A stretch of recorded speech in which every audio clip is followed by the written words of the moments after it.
नमस्कार दोस्तों, आज के वीडियो क्लास 10th के सभी छात्रों के लिए बहुत ही महत्वपूर्ण होने वाली है, क्योंकि आज के इस वीडियो में हम जो हिंदी ए का 2024-25 का जो मॉडल क्वेश्चन पेपर है, प्रीवियस ईयर मॉडल पेपर, उसका वन शॉट रिवीजन करने वाले हैं और इसमें कुल 30 क्वेश्चन होने वाला है। 30 क्वेश्चन होने वाला है, तो वीडियो को अंत तक बने रहिएगा।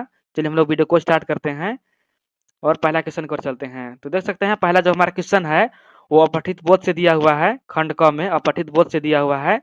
यहाँ पर कुछ गद्यांश दिया है, उसको आप लोग पढ़ लीजिएगा। हम लोग गद्यांश को नहीं पढ़ेंगे, यदि गद्यांश पढ़ेंगे तो वीडियो काफी लंबा हो जाएगा। तो हम लोग चलते हैं पहला क्वेश्चन की ओर और पहला क्वेश्चन कहता है कि स्वस्थ जीवन जीने के लिए गद्यांश में किन मुख्य स्तंभों का उल्लेख किया गया है। तो आप लोग गद्यांश पढ़ेंगे तो यहाँ पर दिया गया है कि स्वस्थ जीवन जीने के लिए संतुलित आहार, नियमित व्यायाम और पर्याप्त नींद अच्छे स्वास्थ्य के मुख्य स्तंभ है। तो क्या राइट आंसर हो जाएगा? संतुलित आहार, नियमित व्यायाम और पर्याप्त नींद है। तो आप लोग पैसेज को अच्छे से पढ़ लीजिएगा, पैसेज में ही सारा क्वेश्चन दिया हुआ है। क्वेश्चन नंबर 2 कहता है कि स्वास्थ्य का सीधा संबंध किससे है? जो स्वास्थ्य है उसका सीधा संबंध किससे है? तो दैनिक कार्यों और उत्पादकता से है। दैनिक कार्यों और उत्पादकता से है। क्वेश्चन नंबर 3 कहता है कि तनाव से बचने के लिए गद्यांश में क्या उपाय सुझाया गया है? तनाव से बचने के लिए जो गद्यांश में उसमें सकारात्मक सोच रखना हमेशा सुझाव दिया गया है। कैसा? सकारात्मक सोच रखना। क्वेश्चन नंबर 4 कहता है कि भाग-दौड़ भरी जिंदगी में स्वास्थ्य को नजरअंदाज करने का क्या परिणाम हो सकता है?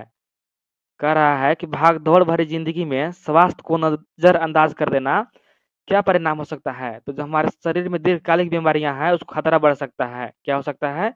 जो दीर्घकालिक बीमारियां हैं जो लंबे समय तक चलता है उसका खतरा बढ़ सकता है।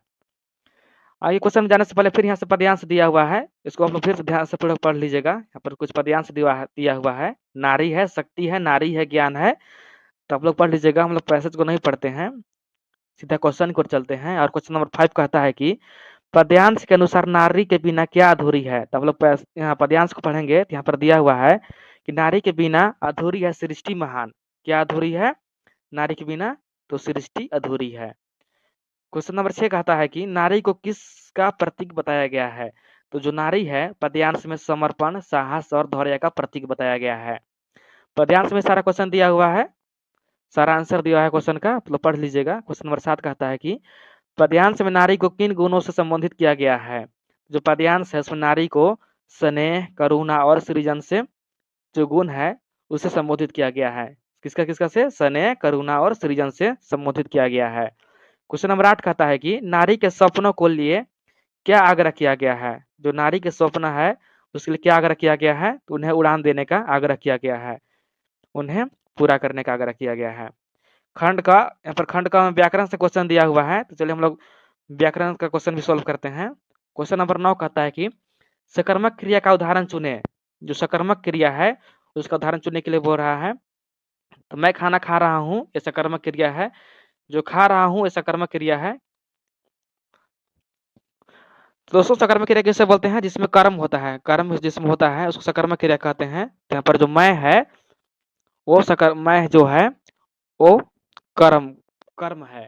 कर्म यानी कि जो करता है, काम करने वाला कर्म है, इसी को सकर्मक क्रिया कहते हैं। तो क्या हो जाएगा? मैं खाना खा रहा हूँ। क्वेश्चन नंबर 10 है कि सकर्मक क्रिया और अकर्मक क्रिया में मुख्य क्या अंतर है? तो जो सकर्मक क्रिया और अकर्मक क्रिया है उसमें क्या